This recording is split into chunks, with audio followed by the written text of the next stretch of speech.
I've seen way too many people go for the cheapest laptop they can find, only to end up wrestling with thermal throttling, choppy graphics, and a screen that looks like a cheap tablet when they finally need to edit a 4K render.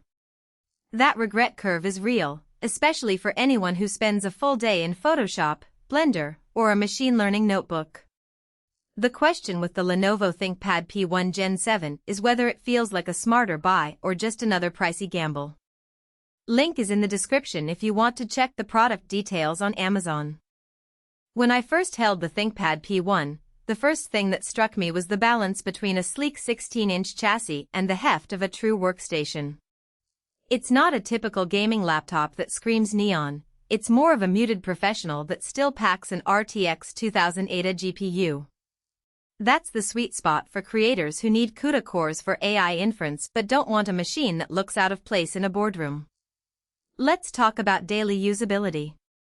I've been running a mixed workload for the past 2 weeks, a Python-based data science pipeline, occasional Unreal Engine previews, and long-form video editing in DaVinci Resolve. The Intel Ultra 7155H with 16 cores handles the Python threads without dropping below 2.5 GHz, and the 32 GB of DDR5 RAM keeps my large Pandas data frames in memory. In practice, that means I can open multiple Jupyter notebooks, a Chrome tab with 30+ open, and a 4K preview pane side by side without the system begging for more memory. The 1TB PCIe NVMe SSD also shines. Large model checkpoints load in seconds, and video proxies render quickly, which is a noticeable upgrade from the older SATA drives I used to endure. The display is where the value beyond the headline specs really shows up.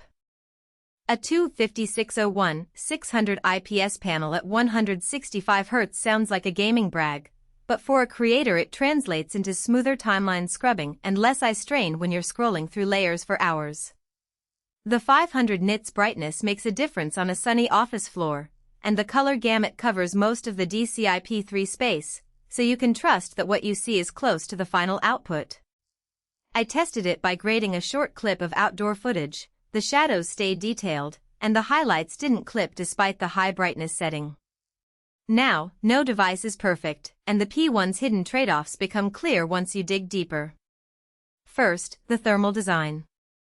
Lenovo packed a lot of power into a thin envelope, and the fan curve is aggressive.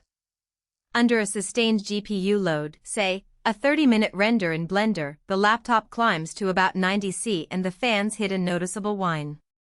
It's not a shutdown risk, but if you're in a quiet studio, the noise can be distracting.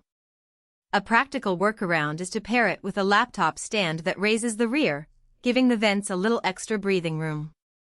Second, the port selection reflects a business mindset more than a gamer's. You get 2 Thunderbolt 4 ports, a full-size HDMI 2.1, a USB-C power delivery slot, and a single USB-A 3.2. That's enough for an external monitor, a fast external SSD, and a mouse, but you won't find an SD card slot for photographers who need to ingest raw files on the fly. It's a small inconvenience, but it forces you to keep an extra dongle in your bag. Battery life is another realistic point. With the 80Wh pack, you can squeeze about 6 hours of mixed use, a couple of hours of coding, a short video edit, and some web browsing. Push the RTX 2000 for a gaming session or a heavy AI inference, and you're looking at 3 to 4 hours before you need to plug in. That's acceptable for a workstation-grade laptop, but it's not a day-long commuter device. Who should buy this? If you're a data scientist, 3D artist, or video professional who needs a portable machine that can run CUDA-accelerated workloads without resorting to a desktop, the ThinkPad P1 hits the sweet spot. Its professional-grade GPU, ample RAM, and high refresh display let you move from coding to creative work without swapping machines. It also fits the Bringio RAM monitor workflow. Plug into a 4K panel at the office, and you have a color-accurate canvas. The Lenovo durability reputation, with a spill-resistant keyboard and MILST testing, adds a layer of confidence for frequent travelers. Who should skip it? Gamers looking for the absolute highest frame rates on AAA titles might find the RTX 2080 underpowered compared to the RTX 4090 laptops that dominate that niche. Likewise, anyone who lives a pure on-the-go lifestyle and needs a full day of battery without hunting for an outlet will probably be better off with a less power-hungry Ultrabook. Finally, creators who rely heavily on SD card workflows should consider a laptop with a built-in slot or be ready to carry a dongle. The practical strengths are clear: a fast CUG-PU combo that actually delivers on AI and rendering tasks, a bright high-refresh display that reduces eye fatigue, and a storage setup that feels instantaneous for large datasets.